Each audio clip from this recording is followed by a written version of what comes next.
Hi, I just got an error message that I can't connect to the streaming server, so I hope we're live. If we are, welcome to episode 153. This is the Delta CX YouTube channel, and hopefully we are live with the show. Got an error message. Let's see. Oh yeah, hi, here I am. And hopefully you're here too. So today we're going to be talking about boot camps. And I wrote an article about how if you are going to do a boot camp, I have a few suggestions on how you might approach that. So let's just check if anybody is here in the chat room. And just double check that things are working. And then we will be reading the article, and I will take any of your questions, comments, disagreements, whatever it might be. And you're always welcome to chime in. So, okay, and I don't have my effects working today, so I will just do this very manually. First, as always, let's thank the people who are donating to the channel financially through the YouTube program. Hi, Piero Mario. Through YouTube's Join, and thank you for doing that because it keeps me in streaming software and delicious chocolate chips, and I'm very grateful for both. So thanks to everybody who's donating, totally optional but always appreciated. Let's get ready to flip over to my screen, and I hit the wrong button already. Let's see. How about that one? All right. Yes, when Debbie's stuff isn't working. All right. So I wrote an article called How to Do a UX Bootcamp. And this is for the people who have heard that UX bootcamps not be the best idea, but heck, they're going to do it anyway. So here's my advice to the people who are going to do some sort of UX bootcamp, online course, program, whatever it is. So here's my article. I'm going to read it, and feel free to ask questions or make comments as I'm going. This is a conversation. Okay, if you'd like to find the article and share it out, you can find it through Medium. Just Google. Our publication is called R Before D for Research Before Design, and it's just called How to Do a UX Bootcamp. So if you're going to attend a UX bootcamp, here's how I suggest that you do it. Step 1, choose any bootcamp. So far, I have not found one that I've liked. I have not found one that seems to have highly qualified people teaching the right things the right ways. Bootcamps by nature are trying to go fast, so you're choosing a program that's likely to give surface level information. Most grads I speak to say they could have learned the same things from free videos online. If you have time or money, or can get a loan, a university degree might be a better choice. You still have to look closely at the program and who's teaching it, since even many of those suck. While a uni degree isn't required to work in UX, some hiring managers prefer one. That means I have no suggestion on which bootcamp to choose, except for Step 2, check their money-back guarantee. Make sure you select a bootcamp with a money-back guarantee. You do not want one whose guarantee is that if you don't find a job in X months, you can have extra career coaching or do another project with them. If the promise or sales pitch is that you will be job ready after this program, then you should get your money back if you're not job ready. Make sure they have a guarantee that if you don't get a job, you get all of your money back. Therefore, do not select a bootcamp program, learn by doing real projects program, or job readiness program that is not offering all of your money back if you can't find a job within X months. This means actually reading the contract and all of the fine print. If you don't understand the contract, find a lawyer. I'd rather see you spend $200 on a lawyer and decide you don't want to go to the program than spend $8,000 on a program and not be able to get that money back because you didn't want to spend $200 on a lawyer. Read the contract. Never sign a contract you don't understand. I can't begin to count how many of you come to me later surprised and upset because you had no idea your boot camp could do that to you, or didn't have to do that, or had no way to give you your money back. Or they said they offered mentoring, but I had no idea it would be group mentoring for only 2 hours a month when I expected way more personal attention. As an example, see this video I did walking through the guarantee parts of a contract from a well-known bootcamp. You can find that video on YouTube. I think if you type Delta CX Bootcamp Refund, I think it should come up. They make it especially hard to get your money back, and they add a whole section in the contract on what can block you from getting your money back. My favorite gotcha in the contract: if you mention anywhere that you're available as a freelancer, your money back guarantee is void. That's right. A school that probably told you to go be a freelancer to practice UX will use that to void your guarantee. Classy. Hi, Manuel. Bonus for people living in the USA. Check if the school and this program are registered with your state's board or authority on private post-secondary education. Check if you have such a board. They are the people to complain to if the bootcamp doesn't later refund you and you deserve the refund. If your state has such an authority and the school isn't registered with them, your state won't help you. Remember, they don't have to be accredited, but they might have to be registered. I linked to California's Board of Private Post-Secondary Education, and I linked to an article where Lambda School was fined $75,000 for operating in California and not registering with their private post-secondary education authority. Step 3. Don't chase the ISA option. In some cases, you can't have your money back if you choose an ISA as your form of payment. ISAs are also shady as fuck, in my opinion. They are predatory and aimed at people who can't get traditional credit or loans.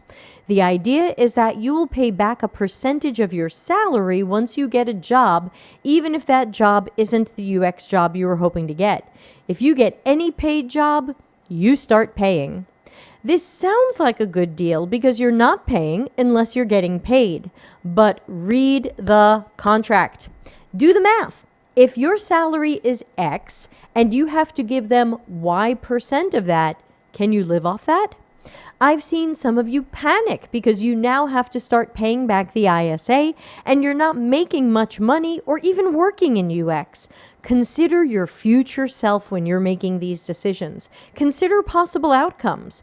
Use critical thinking and ask yourself tough questions. This is all part of working in UX, so do these things now. Step 4. Document like your life depends on it. Start by capturing or printing most of the bootcamp website.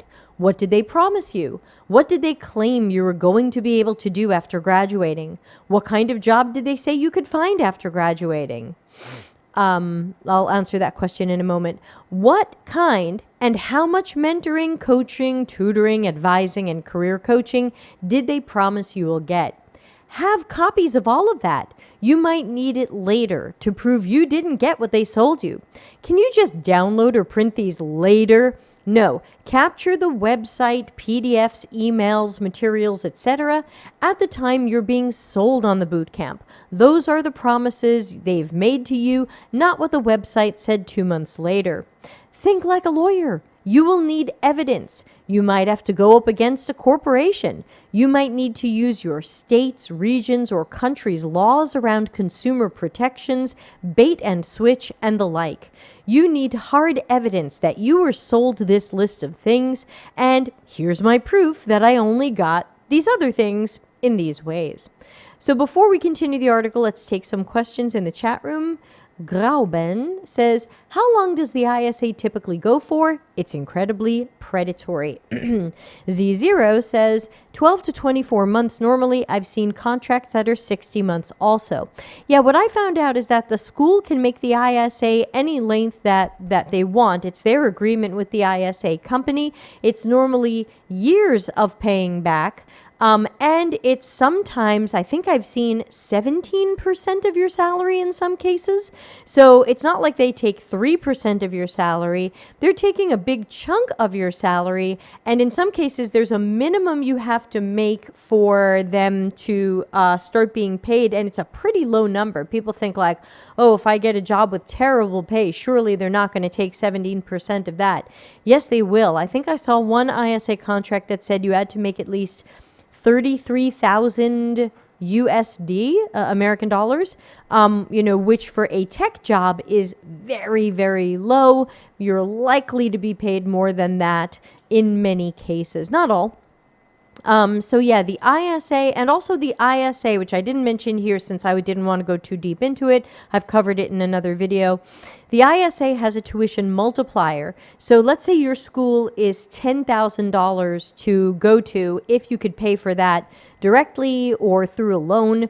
If you pay back with an ISA, it's usually 1.5x to 2x. So that means you're not paying back $10,000, you're paying back $15,000, $16,000, $17,000, sometimes $20,000. So the benefit is you don't have to pay anything now and you can pay later when you're making money, but they're going to take a noticeable chunk of your salary and you're going to have to pay back way more than this tuition was for other people. Z0 says, yeah, 50K income, they might take 11 to 15%. That's based on numbers in Toronto. ISAs are not popular now. I think they still are in America. But again, if they're going out of style, that would be great. Picking up from step 4 in the article about documenting your life depends on it, let's look at step 5. Step 5. Follow the terms and conditions to the letter. Once you start the boot camp, you must follow the contract and its terms and conditions, T&C, to the letter. Even if you find the terms to be wacky, unreasonable, and insulting, you have to follow them. You signed the contract. That way, when you ask for your money back later, you can prove that you did everything the contract required you to do. If it says you only get your money back if you need the school's permission to move to another city, get that permission if you're moving. If the school says you have to apply to 5 jobs a day, freaking do it. Do not feel pressured to do anything that is not in the contract that you're not comfortable with. For example, unless the contract requires you to do any of the following, you do not have to do them. If the school asks you to leave them a good rating somewhere, you don't have to. If the school asks you to publish a Medium article, you don't have to. If the school asks you to post to social media that you like this school or program, you don't have to. If the school asks you to promote them at meetup and events that you go to, you don't have to. Again, assuming that's not in the contract that you signed. Students tell me that they do a lot of things they don't have to do, hoping that the school will get better, treat them better, prioritize them for jobs, etc. Students tell me that they're afraid if they don't work hard to make it look like they like the school will actively work against them getting a job. Do you hear yourself? You sound like you're in the mafia. The school wants everybody to get a job, even the students they didn't like, because then it looks like going to this school gets you a job. I've never heard of any school blocking someone from jobs. It might exist, but it's not the norm. They want you to love this school and tell everybody how you got a job. They're unlikely to work against you having the career they sold you on. But on the off chance, if they do that to you, document it. Step 6. Keep documenting. Save everything. As you go through the program and courses, save everything. Don't assume you'll find it later and save it later. Capture it now. Every email. If they give you an email address that they can block your access to at any moment, forward weird emails to your personal email account. Did something weird happen in Slack? Screenshot it. Have a crappy phone or video call with someone? Ask to record calls and keep copies of them. If the call isn't recorded, make notes during and after the call of what was said to you. Save advice from the career coach. Save feedback on your projects and portfolio. Do not post these things publicly. You are capturing them in case you need to prove later, privately, that what you were given doesn't match what you were sold. Please do not breach confidentiality by posting these publicly without the permission of whoever wrote them. Breaking the law weakens your case and might turn legal questions onto you. You can always say later that you didn't like the program and why. You can tell your story, but you won't want to breach confidentiality by showing private correspondence or interactions without written permission from the people in that conversation. Step 7, get your money back. If you got a job right after finishing school, congratulations. That's great news. If the school did not follow through on what they offered or sold you, and you upheld your end of the bargain, it's time to ask for your money back. If their policy is that if you don't have a job 180 days after graduating, you send them all of your evidence and documentation on day 181. Mark that day in your calendar once you start the school. It's the only way to do this. I can't help all of you writing me privately who went to a boot camp that has no money back guarantee. I can't help all of you who signed a contract you didn't read and now realize you don't qualify for the money back guarantee. I can't help all of you who went for the ISA and the contract says there's no way to undo that. If you want to work in UX, you have to start using those personality traits now to research boot camps and protect your future self. And maybe the bad ones will start going out of business when everybody is getting their money back. Good luck! And that is the article. Questions, comments, disagreements, suggestions. Anybody got anything? We've got about 15 people watching live. Anybody? Thoughts? Disagreements? Suggestions? Warnings for people who will see this video in the future? We get a lot more watches in the future than the people who come live. Hung, who will be our awesome guest tomorrow. Let me put the question up on the screen. Says, dumb question. There's no dumb questions. Why doesn't someone like you or Dr. Nick create a free or low-cost alternative, or is there enough free content online already? Neither. First of all, Nick actually hinted on Monday's show that he might create a boot camp. So please hold. Your call is important to us. So Dr. Nick might create something. I'm also hoping Julia DeBari will create something. If you're watching, do it. Now, will they be free or low cost? I can't guarantee that, but I hope that they will be great and ones that I will proudly recommend, not sponsored, without getting any money from that. Is there enough free content online already? There's a lot of free content, but a lot of it is bad. And so I would say that while there is a lot of free content out there, that doesn't mean it's good free content. So just because there's free courses or low-cost courses or the like out there doesn't mean that this is quality education, doesn't mean that it's going to make you job ready. For example, I don't like Google's Coursera course. It is low cost. I think it's not free. I think it's low cost, free for some, but mostly inexpensive. I don't think it will make most people job ready. I think it will make very few people job ready. And someone recently wrote to me and said that the interviews that the Coursera Google course was having people do is now optional. So if you're going to research before doing your project, you now don't have to research. It's going to be optional.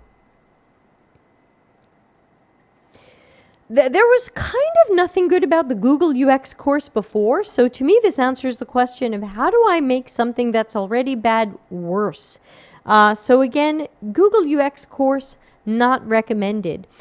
So again, just because things are cheap or free or whatever, I know some people who've tried to learn UX through Udemy courses and LinkedIn learning courses and IDF courses. Very few people truly end up job ready, and I've unfortunately seen some people spending years, a couple of years, doing UX badly and the wrong way because that's what they learned from these courses, and they had no mentor and no coach who looked at their work and said, oh gosh, here's something you didn't learn, or oops, here's something you kind of learned, but you're not applying it correctly. So the problem is if we just take that course and then nobody ever checks our work, I should say nobody qualified ever checks our work. So be careful of that. Thanks for the question, Hung. And of course, everybody return tomorrow. Any other thoughts, questions, concerns?